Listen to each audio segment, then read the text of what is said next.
मोदकाची पारी हातात न घेता मोदकांना सुंदर, सुबक व एकसारख्या कळ्या कशा पाडायच्या याची एक सोपी ट्रिक मी तुम्हाला आजच्या व्हिडिओमध्ये दाखवणार आहे।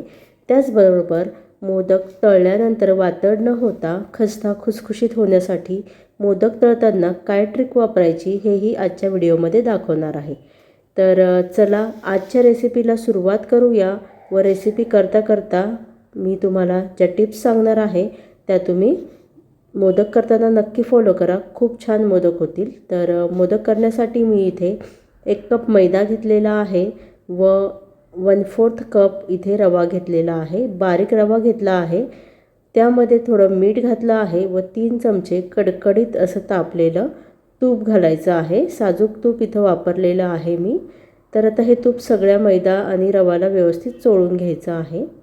थोडं थोडं पाणी घालून इथे घट्ट गोळा मी इथे मळून घेतलेला आहे। कणिक छान मळून घेतली आहे। 10 मिनिटं ही आपल्याला मुरत ठेवायची आहे। आता मी इथे पाऊण कप साखर घेतली आहे, त्यामध्ये 3-4 वेलदोडे घातले आहे व त्याची पावडर करून घेतली आहे। आता मोदकाच्या सारणासाठी 1 चमचाभर खसखस आपण गरम करून घ्यायची आहे, थोडीशी भाजून घ्यायची आहे आणि त्याच पॅनमध्ये मी इथे 1 कप किसलेलं खोबरं घालत आहे। आता आपलं जे मोदक आहे ते 10 ते 15 दिवस सहज टिकेल यासाठी आपण काय करणार आहे की हे जे खोबरं वापरणार आहे ते थोडंसं भाजून घेणार आहे आणि हे मोदक रूम टेम्परेचरला 10 ते 15 दिवस सहज टिकतात। तर खोबरं थोडंसं मी भाजून घेतलेलं आहे, अगदी 3 ते 4 मिनिटच भाजलेलं आहे। खसखस आणि खोबरं व्यवस्थित मिक्स करून घेऊया। आता यामध्ये आपण थोडे ड्रायफ्रूट्स घालूया। तर ड्रायफ्रूट्स इथं मी बारीक कापून घेत आहे, हेही यामध्ये मिक्स करून घेऊयात। जी आपण साखर बारीक केली होती, पाऊण कप साखर, ती सुद्धा यामध्ये मिक्स करून घेऊयात। हे झालं आपलं सारण तयार। तर आजच्या व्हिडिओमध्ये ज्या टिप्स आहे त्या लक्षपूर्वक ऐका व त्यासाठी व्हिडिओ हा शेवटपर्यंत पहा। तर सगळ्यात महत्त्वाची पहिली टिप म्हणजे आपण आजच्या व्हिडिओमध्ये हे दाखवणार आहोत की मोदकाची पारी लाटून घेतल्यानंतर ती हातात न घेता छान अशा कळ्या कशा पाडायच्या। तर मी सगळे गोळे एकसारखे करून घेतलेले आहे इथे। हे लाटून घेऊयात।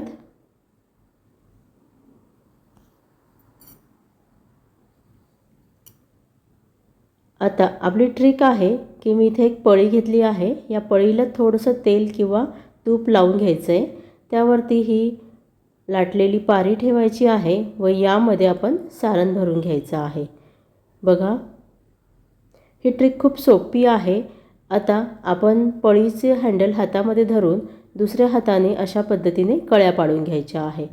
जेव्हा आपण मोदकाची पारी हातामध्ये घेऊन कळ्या पाडायचा प्रयत्न करतो तेव्हा बऱ्याचदा सारण सांडतं किंवा आपल्याला व्यवस्थित कळ्या पाडता येत नाही। तर इथे बघा, अशा पद्धतीने आपण इथे पळीचा वापर केलेला आहे। ही खूप सोपी ट्रिक आहे।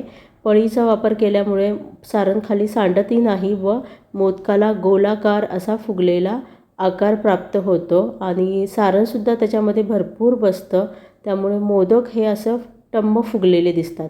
तर बघा किती सोप्या पद्धतीने इथे आपण मोदक वळून घेऊ शकतो। खूप छान एकसारख्या ह्याला कळ्या पडलेल्या आहेत बघा। तर ही खूप सोपी ट्रिक आहे।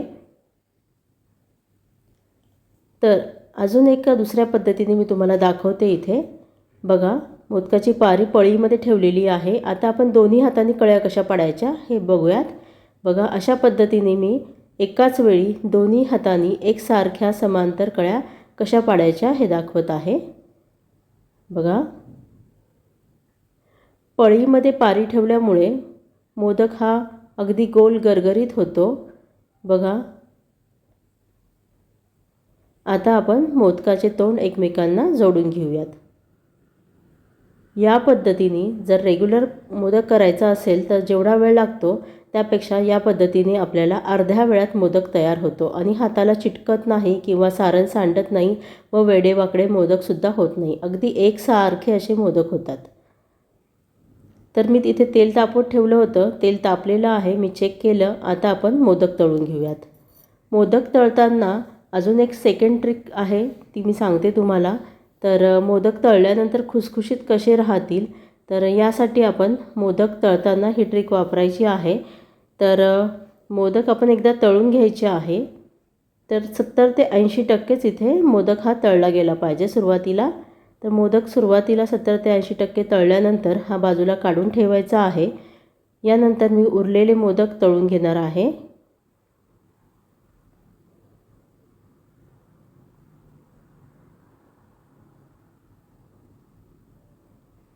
बघा, उरलेले मोदक आता तळून झालेले आहे. तर आधी जे आपण मोदक तळले होते ते 70 ते 80% तळलेले होते, ते परत एकदा आपल्याला तळून घ्यायचे आहे. या पद्धतीने जर तुम्ही मोदक तळले, याला डबल फ्राईंग मेथड म्हणतात. तर डबल फ्राय जर मोदक केले तर अगदी खस्ता खुसखुशीत असे मोदक होतात. अगदी खारीसारखे खुसखुशीत लागतात. तुम्हाला आजच्या व्हिडिओमध्ये सांगितलेल्या दोन्हीही टिप्स कशा वाटल्या हे मला कमेंटमध्ये सांगा. व व्हिडिओ आवडल्यास लाईक करा व चॅनलला सबस्क्राईब करा. तसेच आपल्या चॅनलवर मोदकचे इतरही व्हिडिओ आहे ते एकदा नक्की पहा.